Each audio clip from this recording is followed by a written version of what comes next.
Thank you. Thank you very much. What an honor. You know, they just gave me this beautiful jacket. They said, "Here, Mr. President, please take this home." I said, "Let me wear it." And then they gave me the beautiful hat. And I said, you know, maybe I'll do that. We have a great Make America Great Again hat, but I say this is a special day. We're wearing this, right? So I have no idea how it looks, but I think it looks good. It's a great looking hat. Just like this is a great looking ship. Thank you. I'm privileged to stand here today with the incredible men and women of the United States Navy. American sailors are the best war-fighting sailors anywhere in the world, and it's not even close. And Susan, I am so glad you could be with us. I know how hard you work, 17 visits, and she wanted things done right, I will tell you. They told me she wanted this one done right in honor of both of her parents, who were great, great people. And we wanted to introduce this beautiful vessel to the American people, and I wanted to be here. I wanted to be with you. So, Susan, and to your family, unbelievable job. Unbelievable. The soon-to-be commissioned Gerald R. Ford, USS. What a place. It really feels like a place. You stand on that deck, and you feel like you're standing on a very big piece of land, but this is better than land. It'll not only be a great symbol of American strength, but a great legacy for your father and our former president, Gerald Ford. President Ford was a Navy man. By the way, he was also a great athlete, for those of you that didn't know. He saw action in the South Pacific during World War II. He served this country with honor in the military, in Congress, and in the White House. The proud dignity of this ship is a fitting tribute to Gerald Ford, the man and the president. Congratulations to all of the men and women who helped build it. This is American craftsmanship at its biggest, at its best, at its finest. American workers are the greatest anywhere in the world. This warship and all who serve on it should be a source of shared pride for our nation. We're joined today, better believe it, right? Better believe it. Better believe it. And by the way, we're going to soon have more coming.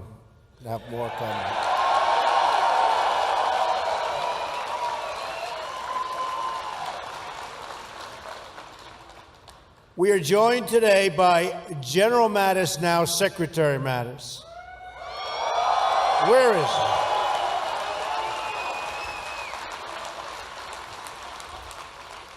Who will be charged with overseeing this great rebuilding of our military might. We will give the men and women of America's armed services the resources you need to keep us safe. We will have the finest equipment in the world, planes, ships, and everything else.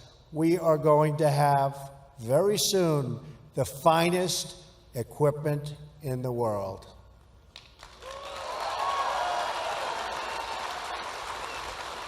We will give our military the tools you need to prevent war and, if required, to fight war and only do one thing. You know what that is? Win. Win. We're going to start winning again. Admiral John Richardson, Chief of Naval Operations, is with us today as well. Great gentleman. Admiral, we're going to ensure our Navy has the resources, personnel, training, and equipment, the kind of equipment that you need. So congratulations, Admiral, and a lot more is coming.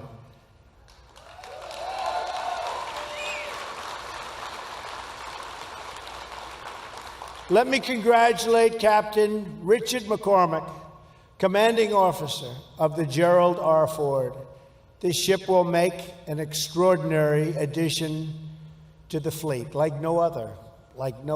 Anywhere in the world, there's nothing like this. It represents the future of naval aviation. I have no greater privilege than to serve as your Commander-in-Chief and the Commander-in-Chief of the men and women of the United States military. Great people. Great, great people.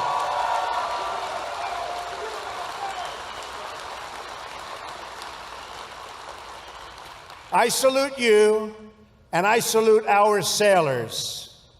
I will always support you and your mission. I will never, ever let you down. And I also have to recognize Mike Petters, President and CEO of Huntington Ingalls Industries, along with Matt Mulheron, President of Newport News Shipbuilding. They won't let you down either. They're not going to let you down either. To those who serve our nation in uniform, and to those who build the instruments of our defense, I thank you on behalf of our nation. I agree. I agree. Our carriers are the centerpiece of American military might overseas. We are standing today on 4.5 acres of combat power and sovereign U.S. territory, the likes of which there is nothing to compete. There is no competition to this ship. It is a monument to American might that will provide the strength necessary to ensure peace.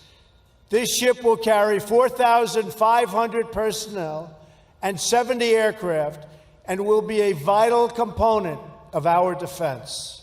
This carrier and the new ships in the Ford class will expand the ability of our nation to carry out vital missions on the oceans to project American power in distant lands. Hopefully, it's power we don't have to use. But if we do, they're in big, big trouble.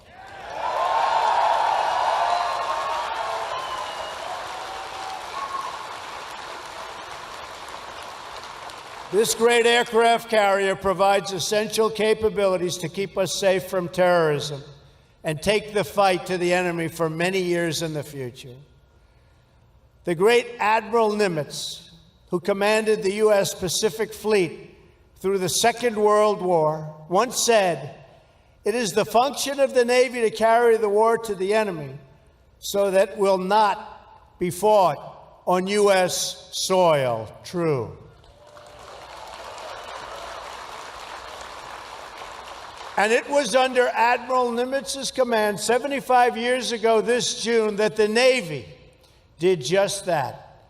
At the Battle of Midway, you've all known about the Battle of Midway, where the sailors of the U.S. Navy fought with a bravery that will be remembered throughout the ages. Storied bravery throughout the ages. The backbone of the American fleet at Midway was 3 beautiful aircraft carriers, the Yorktown, the Enterprise, and the Hornet. All 3 were built with American hands right here at the Newport News shipyard.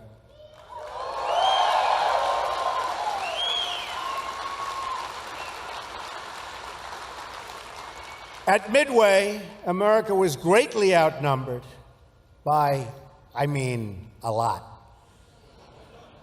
And its fleet badly damaged, but the heroic deeds changed the course of history. Many brave Americans died that day, and through their sacrifice, they turned the tide of the Pacific War. It was a tough tide. It was a big tide. It was a vicious tide, and they turned it.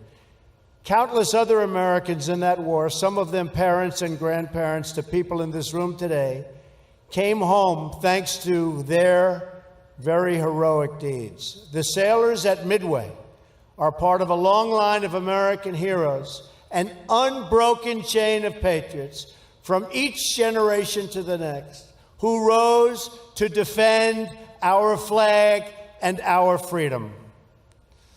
That legacy continues today as American warriors protect our people from the threat of terrorism. On Tuesday, in my address, to a joint session of Congress. I asked Congress to eliminate the defense sequester and to support my request for a great rebuilding of the United States military and the United States Navy.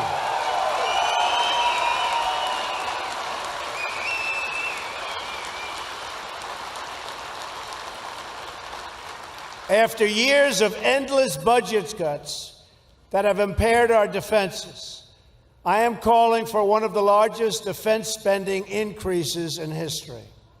And by eliminating the sequester and the uncertainty it creates, we will make it easier for the Navy to plan for the future and thus to control costs and get the best deals for the taxpayer, which of course is very important, right? Got to get a good deal. We don't make a good deal, we're not doing our job. The same boat for less money, the same ship for less money, the same airplanes for less money. That's what we're doing. That's what we're doing. It means we're going to get more of them, and we can use them. Our military requires sustained, stable funding to meet the growing needs placed in our defense. Right now, our aging frontline strike and strike fighters, the whole aircraft, many, many aircraft, are often more likely to be down for maintenance than they are to be up in the sky. Our Navy is now the smallest it's been since, believe it or not, World War I. Don't worry. Going to soon be the largest it's been. Don't worry. Think of that. Think of that. In these troubled times, our Navy is the smallest it's been since World War I. That's a long time ago. In fact, I just spoke with Navy and industry leaders and have discussed my plans to undertake a major expansion of our entire Navy fleet, including having the 12-carrier Navy we need.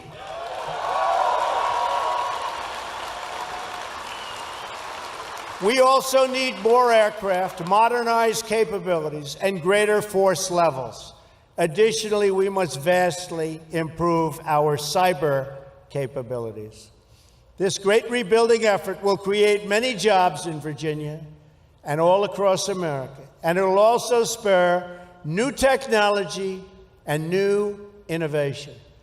America has always been the country that boldly leads the world into the future, and my budget will ensure we do so and continue to do exactly that.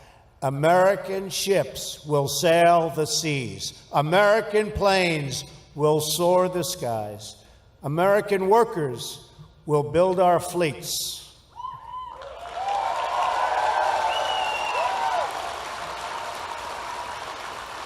And America's military will ensure that even though the darkest nights and throughout, a bright and glowing sun will always shine on our nation and on our people.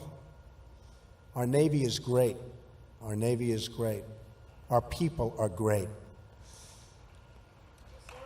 Great.